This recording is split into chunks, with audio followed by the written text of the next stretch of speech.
नमस्कार दोस्तों, मेरा नाम है विमल सिंह बालाजी। स्टडी अड्डा में आप सभी का स्वागत है। इस तारीख आपकी 27 अगस्त 2026 की है। तो उत्तर प्रदेश शिक्षा सेवा चयन आयोग की तरफ से जो सुपर डेट के 11,508 पद हैं उसको लेकर के अपडेट निकल करके आई, उसी की बात इस वीडियो में करेंगे। तो नियमावली में किया जाएगा संशोधन, 11,508 पदों को लेकर अध्याचन वापस।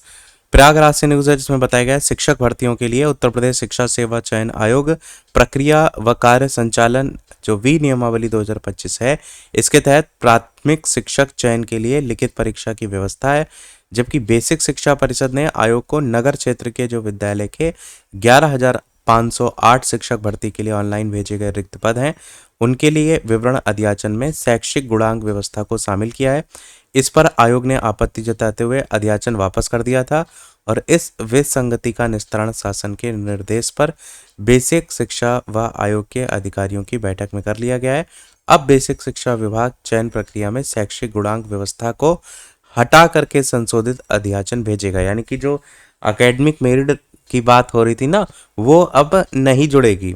उसी को हटाने को लेकर के यहाँ पर बताया जा रहा है। इसके बाद आयोग परीक्षण करके विज्ञापन जारी करेगा।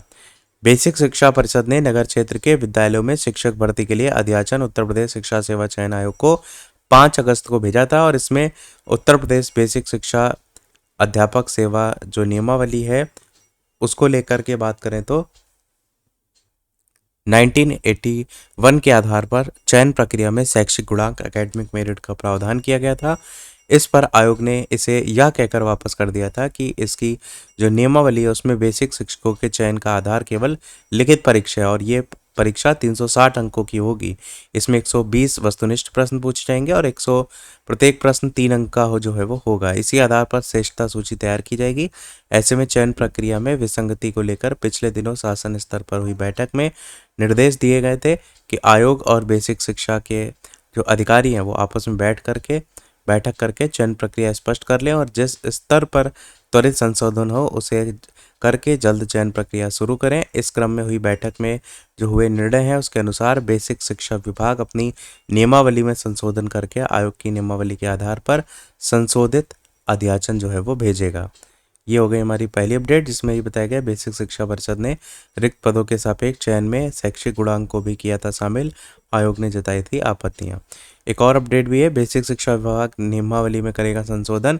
11,508 जो पद है उसका अध्याचन वापस, शैक्षिक गुणांक हटा करके आयोग की नियमावली के अनुरूप भेजी जाएंगी रिक्तियां। इसमें भी यहाँ पर देखेंगे तो जो शिक्षकों के चयन का आधार होगा वो केवल और केवल लिखित परीक्षा होगा और ये परीक्षा 360 नंबर की होगी। इसमें 120 वस्तुनिष्ठ प्रश्न पूछे जाएंगे और प्रत्येक प्रश्न 3 नंबर का होगा। इसी आधार पर श्रेष्ठता सूची जो है वो यानी जो मेरिट होती है ना वो तैयार जो है वो की जाएगी। बाकी इसमें इस साइड भी देखेंगे तो इसमें उत्तर प्रदेश बेसिक शिक्षा अध्यापक सेवा नियमावली 1981 के आधार पर चयन प्रक्रिया में शैक्षिक गुणांक यानी एकेडमिक मेरिट का प्रावधान किया गया था और इस पर आयोग ने इसे यह कहकर वापस कर दिया था कि नियमावली जो है उसमें बेसिक शिक्षकों के चयन का आधार यही नंबर जो है वो होंगे। बाकी यहाँ पर वही बेसिक चीज़ें बताई गई हैं जो आपको ऑलरेडी मालूम है, पर मेन जो इसमें मुद्दा है वो यही है शैक्षिक गुणांक को लेकर के। बाकी आपको यहाँ पर ये भी देखने को मिलेगा कि ये जो बैठक है इसको कर चयन प्रक्रिया स्पष्ट कर लें और जिस स्तर पर ही त्वरित संशोधन हो उससे जल्द करके चयन प्रक्रिया शुरू करें, ऐसा यहाँ पर जो है वो कहा जा रहा है। और मेन तो यूपी टेट के रिजल्ट का भी इंतजार था, वो भी ऑलरेडी आ चुका है और नंबर काफ़ी अच्छा, मैंने पहले ही जब रिजल्ट आया था बताया था कि अभी तक के जितने आंकड़े हैं उनके अकॉर्डिंग सबसे अच्छा रिजल्ट इस बार जो है वो गया है। बाकी नंबर भी नॉर्मलाइजेशन में बहुत ऊपर नीचे हुए हैं लोगों के, तो उससे भी काफ़ी अंतर जो है वो देखने को मिला है। तो ये था इस ओवरऑल अपडेट में। कोई प्रश्न कमेंट में पूछ लीजिएगा, वीडियो लाइक से सब्सक्राइब कीजिएगा। मिलते हैं अगले अपडेट में, तब तक के लिए सभी को नमस्कार, जय हिंद।